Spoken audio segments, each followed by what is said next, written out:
अवधूत चिंतन श्री गुरुदेव दत्त श्री स्वामी समर्थ राजाधिराज योगीराज श्री स्वामी समर्थ महाराज यांच्या चरणी त्रिवारवंदन आणि सर्वांना माझा श्री स्वामी समर्थ.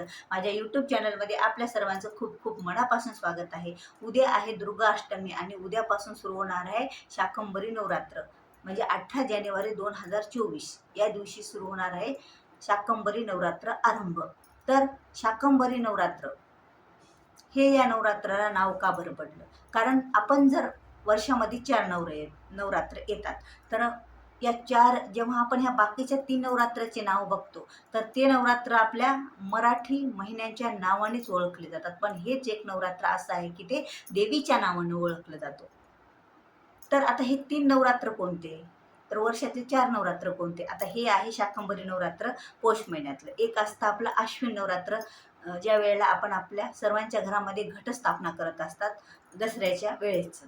आणि एक असतं आपलं चैत्र महिन्यातील नवरात्र, जे पाडव्याच्या दिवशीपासून त्याची सुरुवात होते. आणि एक असतं गुप्त नवरात्र, हे आषाढ महिन्यातील. तर बघा, आषाढ महिन्यातील नवरात्र म्हणजे तिथं मराठी महिन्याचंच नाव आलं. चैत्र महिन्यातील नवरात्र म्हणजे तिथं पण चैत्र महिन्याचंच नाव आलं मराठी महिन्याच्या. आणि जेव्हा आपण अश्विन महिन्यातलं नवरात्र म्हणजे अश्विन या महिन्याचंच नाव आलं. पण हे शाकंभरी नवरात्राला हे शाकंभरी देवीचं नाव आलं. तर हे शाकंभरी देवी कोण?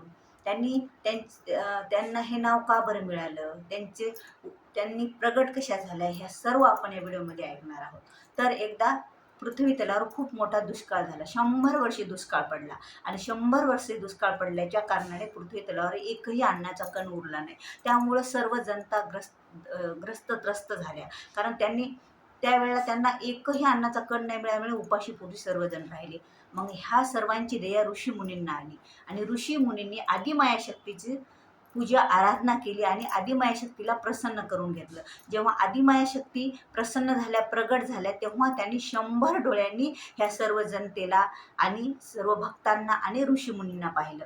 म्हणजे त्यांच्या सर्व अंगावर असे 100 डोळे तयार झाले.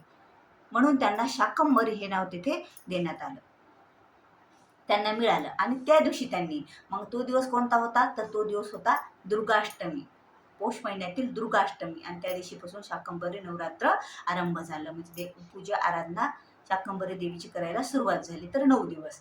तर मग त्यांनी काय केलं? तर शाकंभरी देवीने जेव्हा प्रगट झाल्या, 100 डोळ्यांनी पाहिलं आणि त्या सर्वांच्या संकटाचं सर्वांचं निवारण केलं.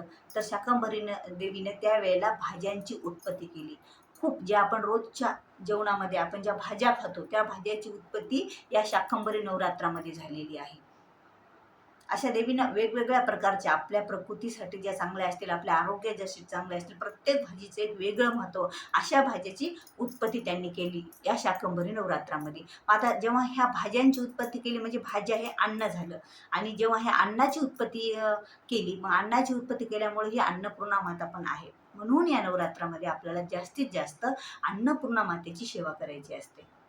आता माता वेगवेगळ्या देवी आहेत खूप. आता आपलं लक्ष्मी माता लक्ष्मी प्राप्तीसाठी करत असतो. आपल्या दुर्गा माता आपल्या संकटांचं निवारण होण्यासाठी करत असतो. सरस्वती माता ही आपल्याला विद्या प्राप्तीसाठी आपण करत असतो. आणि अन्नपूर्णा मातेची सेवा आपण आपल्या घरात अन्नाची बरकता राहावं, आपल्या घरात धनधान्य समृद्धी असावी आणि आपल्या घरामधील धनधान्य कधी संपू नये हे प्रत्येक स्त्रीला वाटत असतं. आणि प्रत्येक त्याची बरकत व्हावं, त्या घरातील प्रत्येक अन्नधान्याची बरकत व्हावं असं प्रत्येक स्त्रीला वाटत असतं. आणि तिची ही धडपड चालू असते की मी केलेला स्वयंपाक किंवा माझ्या घरातलं अन्न हे कधीच नाही संपलेलं पाहिजे, माझ्या घरातलं धान्य कधीच नाही संपलं पाहिजे आणि त्या धान्याला बरकत यावं.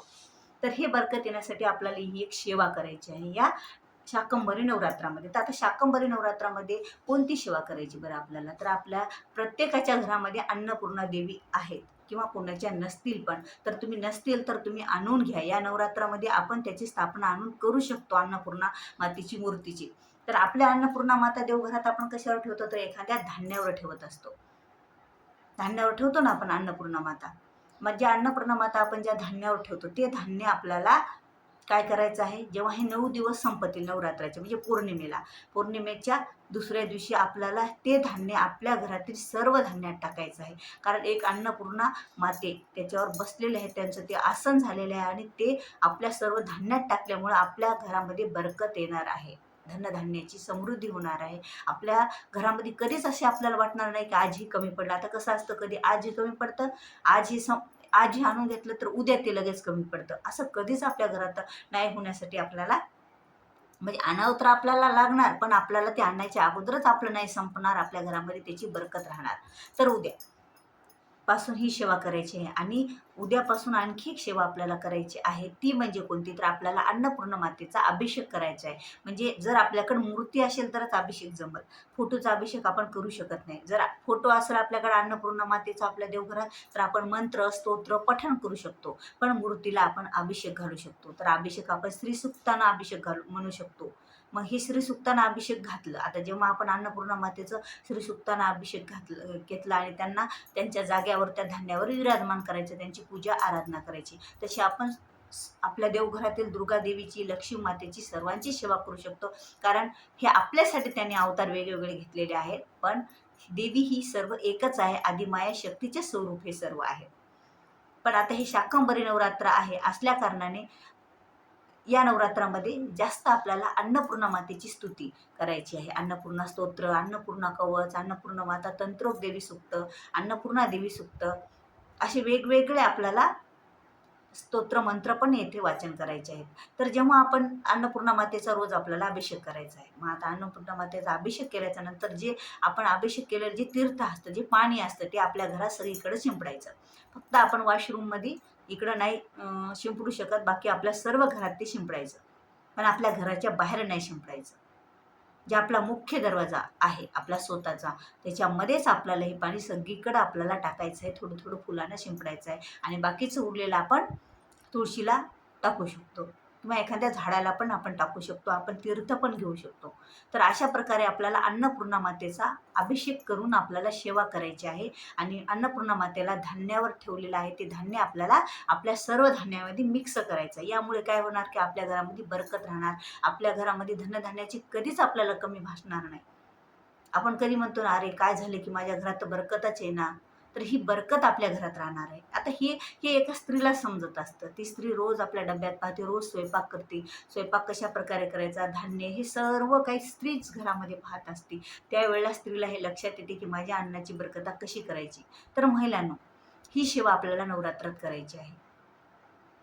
तर आवर्जून ही सेवा करा आपल्या घरातील अन्नधान्य बरकतीसाठी. आपल्या घरात आणि हे अन्नधान्य तर बरकता होणारच आहेत, त्यासोबत आपल्याला कृपा आशीर्वाद पण राहणार आहेत आपल्यावर, अन्नपूर्णा मातेचे, शाकंभरी मातेचे.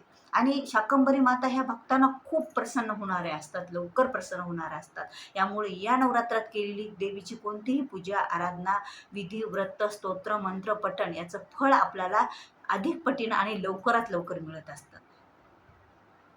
तर या या नवरात्रामध्ये आपण वेगवेगळ्या प्रकारे देवीचं स्तवन करू शकतो, म्हणजे देवीची पूजा पाठ विधी करू शकतो. आणि ह्या अन्नपूर्णा माताचं आपण जेव्हा कोणतीही पूजा सेवा करू, तर अन्नधान्यात तर बरकत होणारच, त्याचबरोबर आपल्या मनातील इच्छा पण पूर्ण होणार. ज्या इच्छा, ज्या मनोकामना आहेत त्या आपल्या पूर्ण होणार आहेत. आणि बऱ्याच सेवा पण आपल्याला या करू शकतो आपण. या अन्नपूर्णा दुर्गा सप्तशती पाठ पण आपण करू शकतो. अखंड दीप घरामध्ये आपण प्रज्वलित करू शकतो. जसं आपण आपल्या अश्विन नवरात्रात करतो त्याचप्रमाणे आपण अखंड दीप पण लावू शकतो, अखंड दिवा पण आपल्या घरात लावू शकतो. आणि आपल्या घरामध्ये आपण दुर्गा सप्तशतीचे पाठ पण करू शकतो. कारण हे नवरात्र आहे आणि नवरात्रामध्ये आणि दुर्गा सप्तशतीमध्ये तर सर्वच देवीचा उल्लेख आलेला आहे. सर्वच देवीची स्तुती आहे आणि सर्वच देवीच्या अवतारांची कथा आहे. त्यामुळं दुर्गा सप्तशती पाठ तर आपण नक्कीच करायचं आहे. जेवढं शक्य होईल तेवढे आपल्याला देवीचे दुर्गा सप्तशतीचे पाठ पण करायचे आहे. तर व्हिडिओ आवडल्यास व्हिडिओला लाईक करा, शेअर करा, नवीन असाल तर सबस्क्राईब करा. झालेली सेवा श्री स्वामीचरणी अर्पण, श्री शाकंभरी माताचरणी अर्पण. अवधूत चिंतन श्री गुरुदेव दत्त.